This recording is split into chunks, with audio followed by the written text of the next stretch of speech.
Hello and welcome to the Goalist. Today we're talking about goal number 5, learning how to sail. This is one that I'm pretty excited about because although the list of goals is not in any particular order, I would say that the top several are the most priority. Today I'm joined by a colleague of mine, Cameron Walt. He had posted that he took a sailing course, and I am really excited to learn what he learned about. And this one's a really fun one, so let's dive in. Well, hello. Thank you so much for joining me. I'm really excited to talk about sailing. Yeah, I've actually attempted once, but I haven't taken like a course. So I'm really excited to hear your perspective because I saw that you took a sailing course. And first, I'm wondering what made you decide to try it? Sure. It's one of those things that I always wanted to do since I was a kid. And then kind of recently this year has been like some sort of catalyst, I think turning another decade, and you end up doing a lot of inventory on life. And anyway, it stems from my childhood because I grew up in San Diego. My grandparents, at one point when my father and his siblings left for college, decided to sell their house in Placentia and buy a sailboat and live on a sailboat. They did that for 10 years and they sailed up and down the coast of California in an old, I think it was all solid wood Oyster brand sailboat that was a lot to maintain. But they'd keep it at the harbor there I can't remember where it was at, but my grandfather would work during the week. And then on Fridays they would shove off and they'd go sailing up the coast, and they had other friends in that whole social circle that did the same thing. And so they did that. When my parents were pregnant with me, they decided it was probably time to settle back down. And so they sold it the year I was born. And so I didn't grow up seeing the boat. I just heard the stories. And so all of those stories were the things that inspired me and made me realize I really want to learn how to sail and I want to do what my grandparents did one day.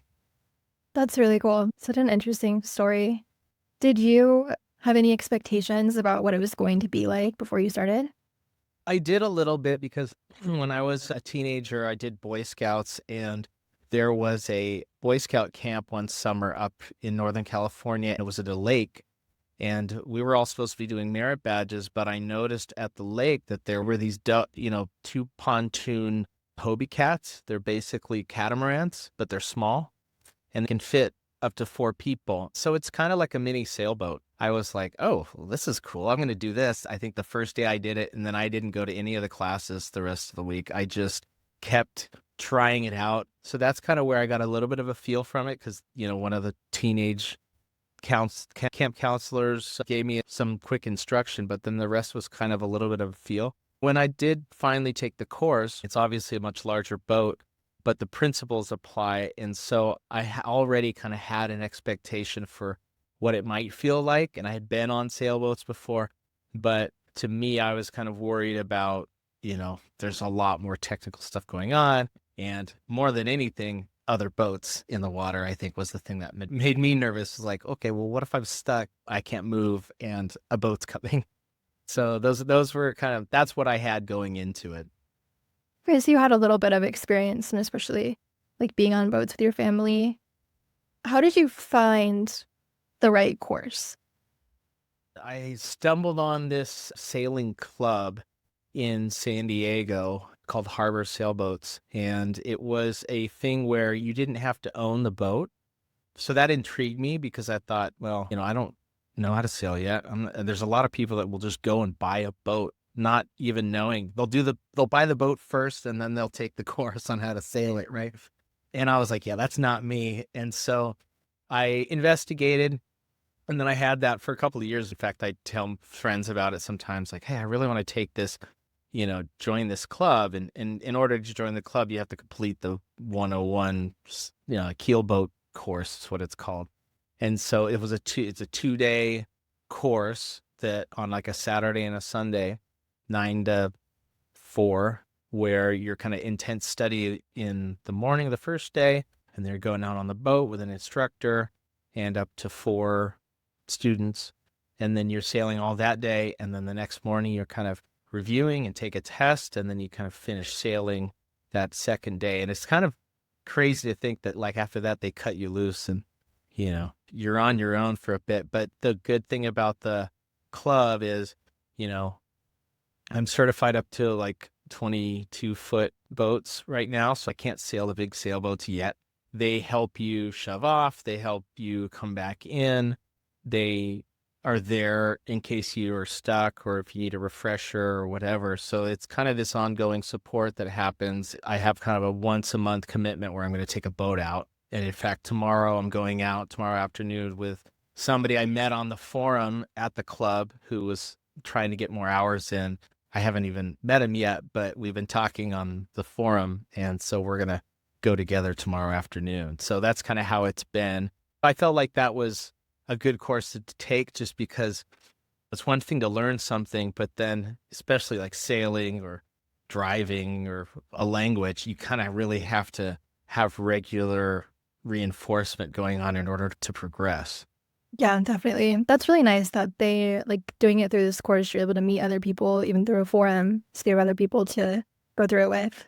Yeah, that's one of the reasons also it was kind of a plus side for me for sailing because I thought, what's something I could learn that I could do the rest of my life that doesn't necessarily take me away from social or family. So, because I don't follow sports, I like sports, but I have people I know whose, husbands will spend all Sunday at a golf course, right? Or will follow every weekend certain games. And it kind of like, that's a good thing to have as a hobby, but it also is, people that aren't into that aren't really enjoying it. For me, sailing is kind of a thing where I can facilitate, family fun and I can have my family out on the boat or I can bring friends or even business to be able to, do networking and invite groups of people out on the boat and just kind of have a change of scenery. So I felt like it kind of hit on all of those benefits, I think, for this kind of, as I'm embarking on like the second half of my life, I love that. I didn't think about all the things you can do knowing how to sail a boat. That's cool. Yeah, I mean, it opens up a lot of things. There's sailing, and then there's, other like motorboats, and there's people that do the whole river or wakeboarding thing. And I think those are all, very social activities. But for me, ultimately, it was kind of like, what am I going to do with my time off? I own a business and do consulting. So my time is like, when I have downtime, I don't want to spend it cleaning the house on a Saturday. Like I want to get out and go do stuff. Surfing's also a thing for me, but even that's very, it's kind of a lone wolf thing to do. For me, it's kind of like my kids are captive on the boat for at least 2 hours when we're sailing. Yeah.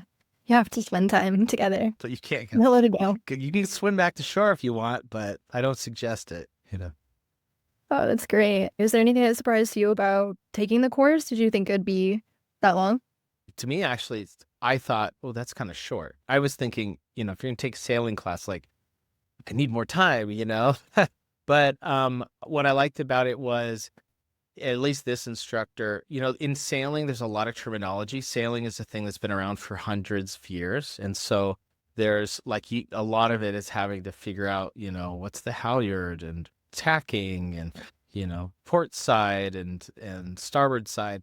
That kind of stuff, that's a whole language you have to learn. And so I was a little bit overwhelmed with it. And he said, no, let's just get out. Let's do it.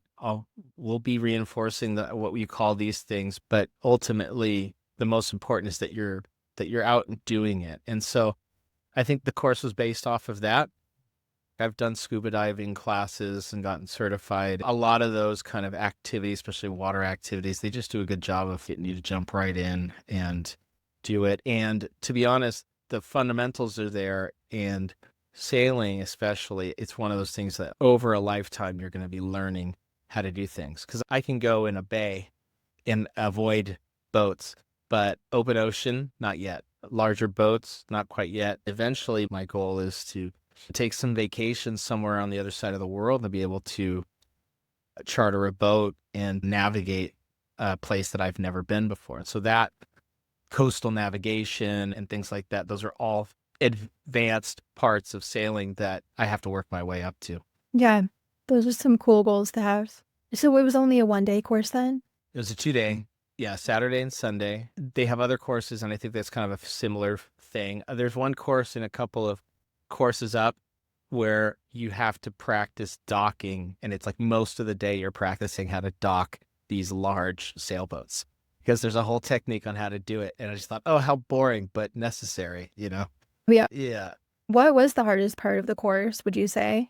For me, it was finding out the right of way of boats. So just like when you're driving, you're on one side of the road, you come up to a four-way stop, who goes, who stays, who yields.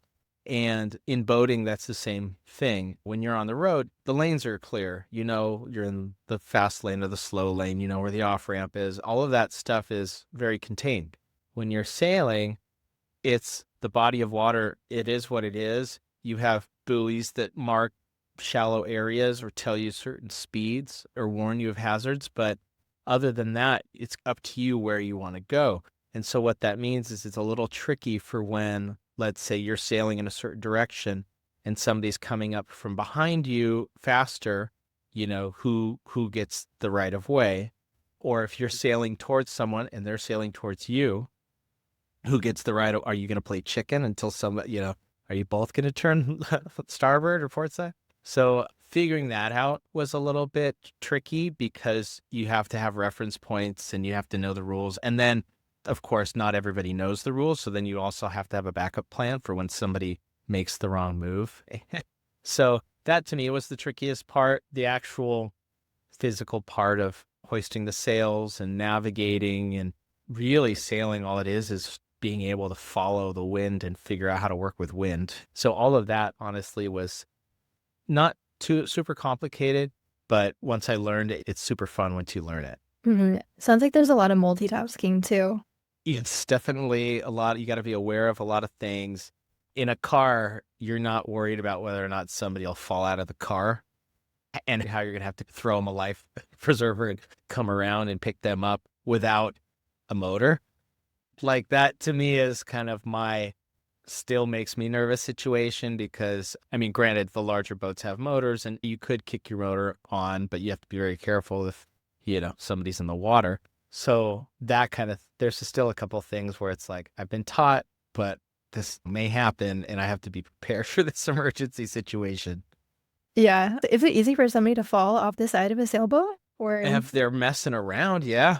Normal people with common sense, you're not worried about. But, people, depending on the boat and how long you've been out and how many drinks are being had, that happens, Has anything happened while you've been on the boat or that you heard of? Luckily, that I've heard of, yes. To me, no. Luckily, I think it's a little bit when the wind picks up, especially if you're on a small boat, it can be kind of dangerous because what ends up happening is if you don't have a lot of experience, a big part of sailing is you're either going one way or the other. You're kind of, picking angles. And so if your sail is set up in a way that is where the boom will very quickly, if the sail catches a gust of wind and that boom could come around really quickly and you have people standing up, that can be pretty dangerous. So you really have to be careful, especially when you're sailing, when you're kind of with the wind at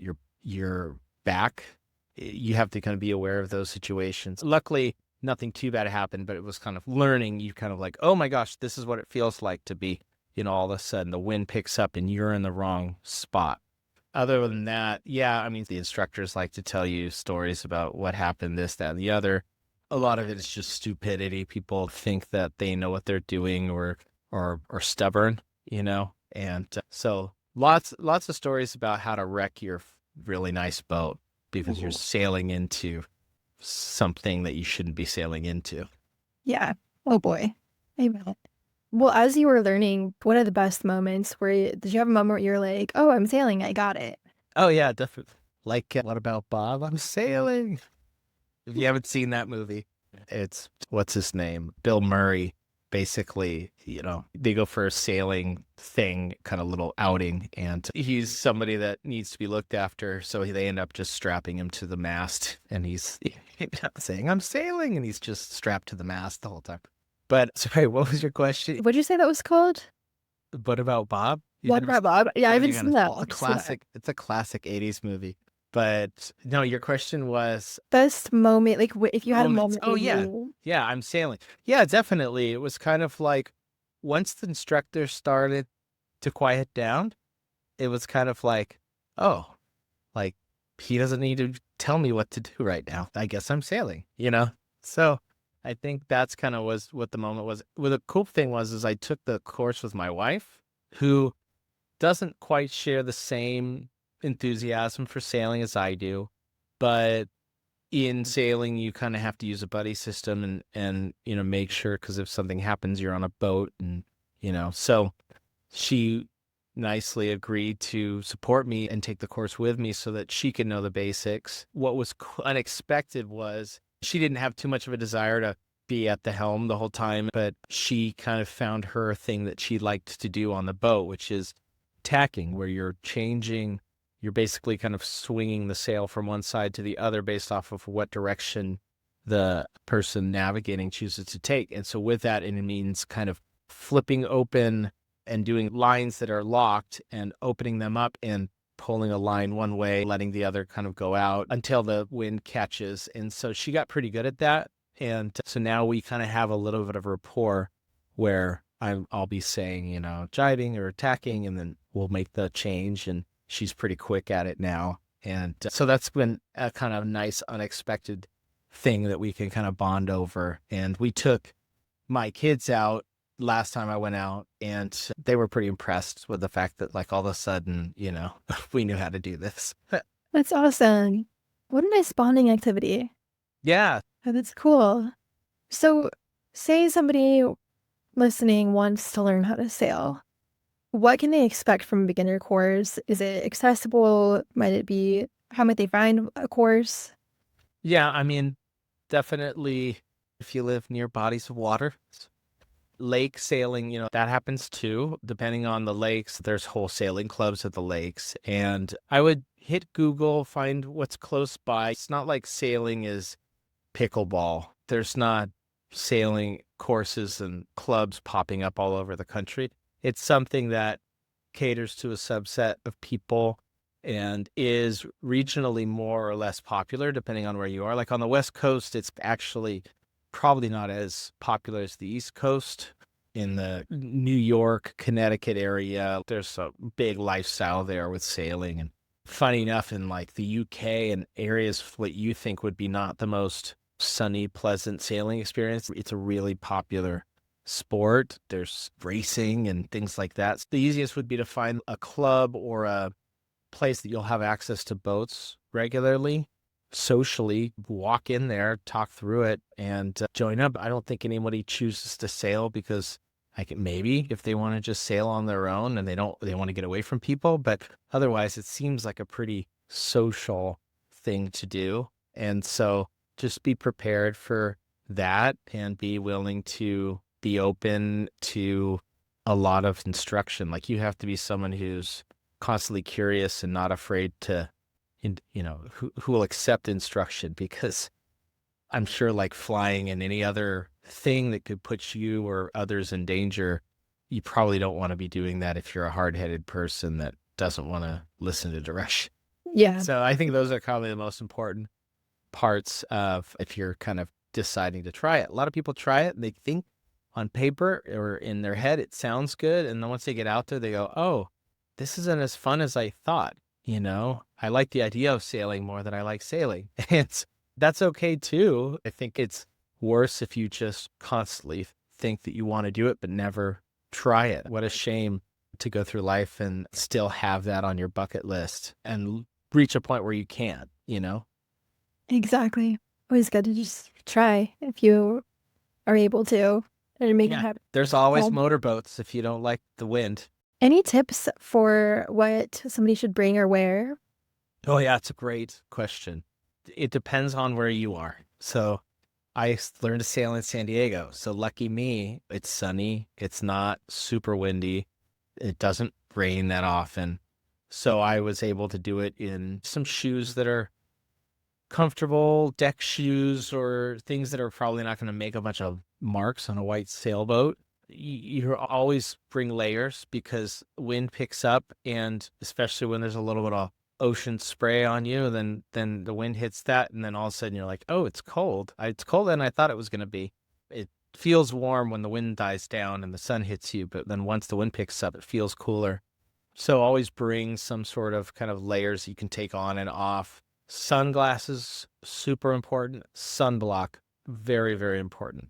One thing I didn't realize, and I have sensitive skin, I'll bring 50 sunblock. I think I applied it 4 times and I still got burned because you're out on the water, the water's reflecting, and also you're sailing. So that means you're not inside the boat avoiding the sun. You're out in the sun the whole time. And I wasn't prepared for how exhausting it was because the sun just takes a lot out of you when you're doing that. My wife and I got off the water and we were like, we are so tired. And it's not like we were paddle boating for 4 hours and pedaling or doing something like that. Like we're just catching the wind. But even that is pretty strenuous in terms of the way that the sun hits you and everything. So I would recommend that. I know there's special sailing clothing, especially for people who are in more of the northern, like Canada and the UK, where you're wearing almost like Arctic type gear. Sunglasses, especially, being aware of the fact that it's a boat that will shift, rocks side to side. So you're going to be at different angles. So anything that slips out easily of your pocket, like where you put your phone, where you put your keys, all that kind of stuff, you'll want to make sure that you're securing that because you never know, all of a sudden you lose your keys and then it's like, oh, well, now I'm sailing and I'm taking a taxi. So, Oh boy, yeah, I didn't think about that. So it sounds like you would do it again. Do you plan on like getting a boat or what are your plans from here? yeah, the great question. I definitely will continue to do it. I've been doing it so far for 4 months. Yeah, I'm just going to work my way up. I'm just going to try to enjoy each time going out. I feel like, sometimes as a business owner and dad, it's harder to schedule something than you think, especially if you have to have somebody always with you on the boat. So, like, I have kind of my backup people that I invite, and then I, know that there's people that if they flake on me, I can invite somebody else. Because really, I mean, unless you can find somebody as passionate as you are, sometimes that stuff, you just need to be the organizer of all of that stuff. So that's my plan. I think, yes, boat ownership one day, if it makes sense. I'm not too eager to maintain a boat like people do with like hot rod cars and things like that. And boats need to be maintained a lot. So if it makes financial sense, I think, to be able to buy and have somebody else help me maintain that, put it in a slip or whatever, because it needs to be, I think, every 4 weeks or 6 weeks, barnacles need to be scraped off and paint and things and sealants and things need to happen. So we'll see. But for now, I'm just kind of enjoying how it is with this club. We're in a world today where there's a lot more options than there used to be. The fractional ownership of things, like there's boat fractional ownership kind of arrangements where you can buy a boat with 3 or 4 other people and do it like a timeshare, which would save a lot, but still gets you out. There's a lot of things you can do now where, like, if you don't own a pool, you can rent a pool for a day, or Airbnb exists. So, like, I feel like we're in, ironically, a time when we can be the most social and have access to the most fun, luxurious things that we never had 20 years ago. But sometimes we still just sit at home and watch Netflix. Yeah, I didn't think about that we do have access to so much stuff to rent or to try. And that leads me to another question. This experience, did you take anything away from it outside of just sailing? Like mindset, something you apply to every day? Like we're talking about not sitting at home watching Netflix, but going out. Yeah, definitely. I think, and I don't know, maybe because when we learn to drive, we're very young when we do it, and we are not aware of actually how dangerous the situation is and how much other people's lives are in our hands. And I think I got that sense because starting something like this almost 40 years old, and you're in a bay with, there's cruise lines coming in and cargo ships, and there's Navy helicopters flying over. I kind of had a real sense of, wow, the people that are in the boat with me, my wife, my kids, like they really depend on my responsibility and my decision making now for this. And I think especially it's sensitive when you're new to it because you don't have the experience. Anyone can steer a boat and try to keep the sail full. Anyone could fly a plane and keep it straight. That's the easy stuff. Where it matters is when something goes wrong, right? And to your training and your experience. And that's really why I'm ultimately wanting to regularly learn, because I realize how much trust other people have in my decision making. And so I think that made me hyper aware. Didn't scare me as much as just made me realize, okay, like I need to brush up on this thing and that thing, because in a situation where somebody falls off, or if for some reason another boat hits us or what, I need to be able to know what to do. So that's kind of what I took that away and realized that there's probably more situations out there in the world like that that I'm not aware of, where people are really just depending on me and I need to be on my game. Mhm. Yeah, that's a really good thing to think about. So is there any other advice that you would have for people? I will say mine is more of, I kind of kick myself that I waited so long to start it. I think if I had done this maybe in my early 30s, like 10 years ago, I still would have been able to do it. The money thing, when you're young, it's tough and everything. But ultimately, when you look back at what you're spending money on, eating out one more time or two more times a month versus taking that course or joining that club where you can just open up your social and skills and hone your talents and explore your hobbies. I feel like those types of things, it's easy. Maybe it's being Americans or what, and being so focused on like being independent and everything, that you get lost in your 20s and 30s in your school and career. That's when a lot of people will let go of either hobbies that they had in their teens, or they'll think of things that they want to do, but they'll put them off because once I make this amount of money, or once I do this, then I'll do this hobby. And then there's always something that gets in the way. So at one point, you just got to go, all right, well, what if I, get diagnosed with something, or God forbid, something happens to me and prevents me from being able to do this, but I still go on living the rest of my life without being able to do this thing. I just can't think of anything worse than having that regret, And so if you've got something you want to do, learn guitar, scuba dive, or whatever. I mean, yeah, it might be a little bit expensive here at first and there, but the payoff for the rest of your life, once you've got the first part of it under your belt, I feel like the payoff is way more. So just don't put things off. That's my recommendation. That's super insightful. Really appreciate it. That's a lot of what I'm trying to do with the Goalist here, is like how to make it just easier for people who might have a goal and to learn more, because I'm learning so much from these interviews too on how to do things. What do you have on your goal list? What do I still have on my goal list? Yeah, okay. Well, I have a few things still outside from, wanting to progress in sailing. I really want to, my wife's really into Formula One. She got me into it. So we go to Formula One in Mexico City every year. This year we're going to go, and next month we're going to go into Montreal and catch the Montreal race. But there's various races around the world for Formula One. And so we've talked about it. We've done Formula One Mexico City for like 4 times now. And I said, we need to start making a goal. Maybe it's not every year, but every other year. Let's do more. Let's go to other countries and watch Formula One, just because the crowds are different and things. So that's a goal, is to kind of get into that and figure it out. It's very strategic. You have to buy the tickets very far in advance. You have to, you book hotels and things like that. Another one is I like to write songs and I like to play guitar. And I've had times when I'll be in a band or in a duo and play out, and then times when I just don't have the time to do that. But for me, I think I don't want to wait too long to kind of do that. So every couple of years or so, I'll do a music group for a couple of years or a project or record an album. And those are things I've been doing since I was a teenager.